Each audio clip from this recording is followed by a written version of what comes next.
asalaamaaleykum wa rahmatullahi taala wa barakatuh mbokki jullit yi mbokki taalibe yi mbokki réew mi ñëpp ñu ngi leen di jotal kàddu yu jóge ci Cheikh Mouhamadou Mountakha xalif général di murit mu bàyyi ko ci moom jëm ci Serigne Cheikh muy am kàddu yoo xam ne si da ko war a jotal waa réew mi ñëpp jóge ci Cheikh Mouhamadou Mountakha Serigne Cheikhum Serigne Abdou Latif war leen ko jottali bisimilah. asalaamaaleykum wa rahmatullahi taala wa barakatu yéen bokki réew mi yëpp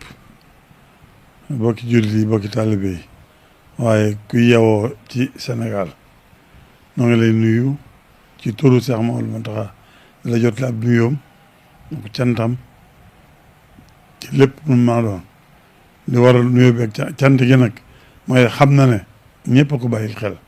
ñëpp am ci moom cofeel ñëpp am ci moom yéene moom itam mi ngi koy delloo ñëpp te leen yéene li mu yéene boppam ba bi muy wax waxtu bu nekk li ma yéene sama bopp la waaye yéene waa réew mépp loolu moo tax ñi nga xam ne seenu métier daa jëm ci mbayum nawet ci tool yi ñoom lay jagleel ab nuyoo ak di leen wax ne ñu dellu ci tool yi jot na ndax xam na ne lépp ci réew mi ñu ngi koy déglu ci dégg kàddoom ci ni ñu jëmee ci tool yi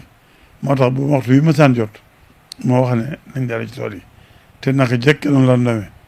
sëriñ Fallou daana ko wax nañ dem ci tool yi sëriñ Abdoulaye daana ko wax nañ dem ci tool yi Cheikh Saliou noonu ba ci sëriñ Sidi Mokhtar ci sëriñ Mountakha mi leen yónnee ne ko na wax nit ñi nañ dellu ci tool yi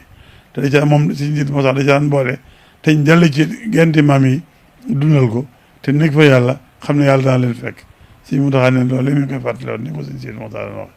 bëgg na daal ñëpp dellu ci tool yi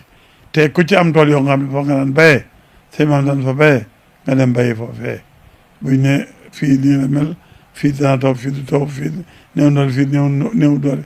lépp yërmande yàlla moo ëpp solo lépp te dañ na fépp te waxtu wu ne dañuy gis mu njëkk a taw Kajoor door taw Saalum waxtu dañuy gis Kajoor ëpp rendement Saalum loolu lépp nag mi aju ci son borom rek ci coobaram lay da koy jëfe lu muy jëf kon nag kenn ku ne fa nga mën a liggéeyee dem fa liggéeyi yaakaar fa yàlla te góorgóorlu te wéetal fa yàlla te góorgóorlu te xam ne yàlla ni ma nga fépp ndimbalum jot na fépp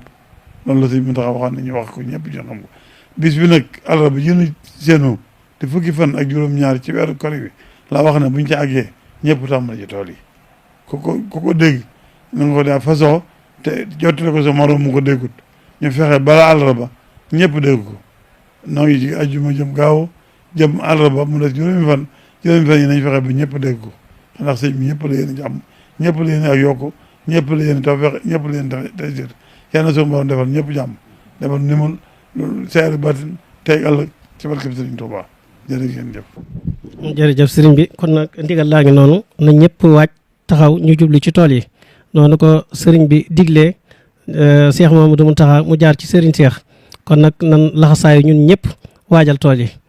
yi nag lépp lu waay am rek na nga ko ji ko am gerte na nga ko ji ko am sëpp ko am bësi ko am saaña lu waay am rek jël bàyyi ak yàlla xaar yàlla ndegam sëñ bi jox nañu ci ndigal nan rafet njort